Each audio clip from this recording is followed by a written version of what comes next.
let's start by cutting some paper. So we're going to start here with the built-in designs. We're going to touch pattern, and we're going to go to the Eiffel Tower with the tree, and we're going to go to the down arrow and go down one page, and we're going to go here to the envelope. These are the designs that are built in. We're going to select AR-M104. You simply touch it and it comes up. Now the size that comes up is 4.21 by 5.98. It seems a little large, but it is actually inclusive of all the cutout sizes from the top to the bottom on both top and bottom and left and right. So we're going to say OK.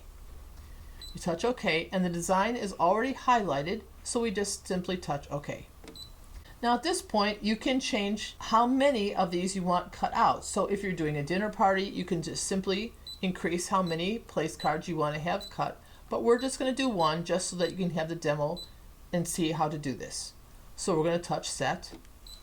And now it shows up in the top left-hand corner. So we need to put the paper that we want to cut this out on onto our mat.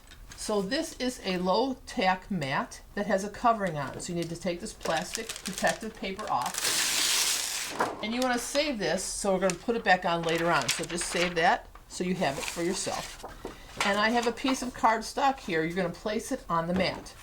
So I'm going to use this grid here so I can make sure I have my paper on straight. It really doesn't matter, but just kind of helps.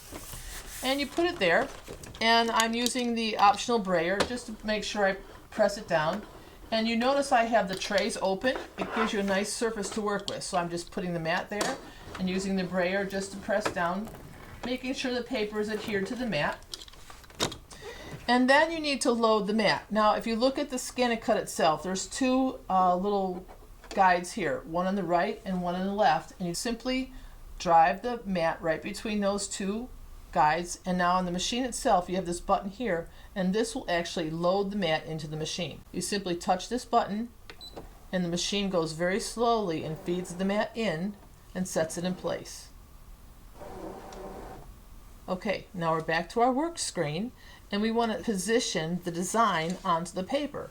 But we can't tell from here where the paper is, because if you notice on the mat, I don't have the paper tucked all the way up in the top left-hand corner, because this whole square represents the 12 by 12.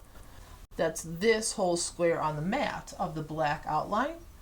So we could try to figure it out, but it would be guessing. So the easier way is right here on the screen is a scan icon. So we're going to touch this scan, and we're going to tell it to start. And what happens is the mat's going to go move in, and the machine will actually scan what's on the mat. So we'll be able to see where the paper is actually positioned on the mat. And it's really quick, so it's worth a little bit of time. Now the mat is still seated in, but now look at our screen. You can see where the paper is actually located, and you can see how the design is not all the way on the paper. So watch this. Simply touch this and drag it and put it right onto the paper. It's just that quick and easy.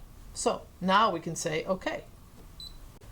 Now we want to cut this. So in order to do it, you have to say please select, because the machine actually does more than just cutting. So if I touch please select, there's all the different things the machine can do. Now we want to actually cut. So you touch the word cut, and the machine processes what it can do. Now we have in here what they call an auto-detecting blade, and that's signified by the black cover here.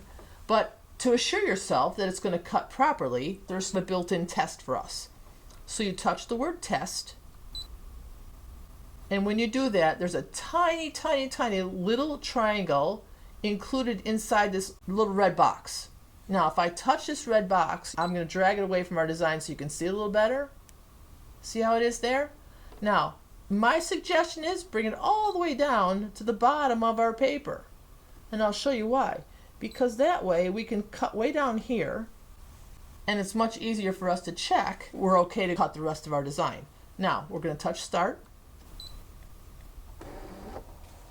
And the mat's going to move in. First off, it's detecting the thickness of what we have here.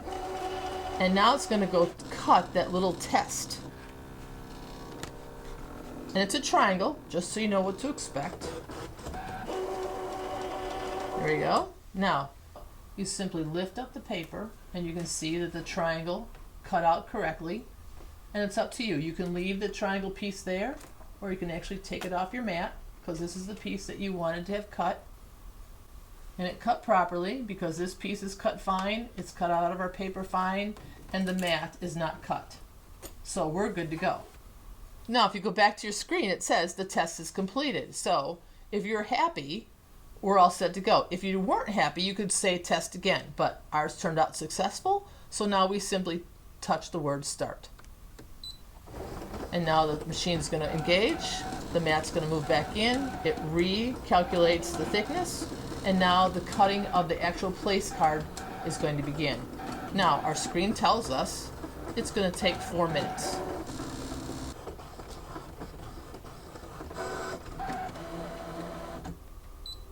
The mat ejected, the screen tells us it's finished cutting, so we can just touch the word OK.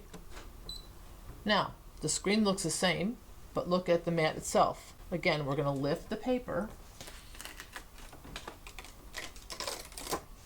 This was cut off. Here is your card.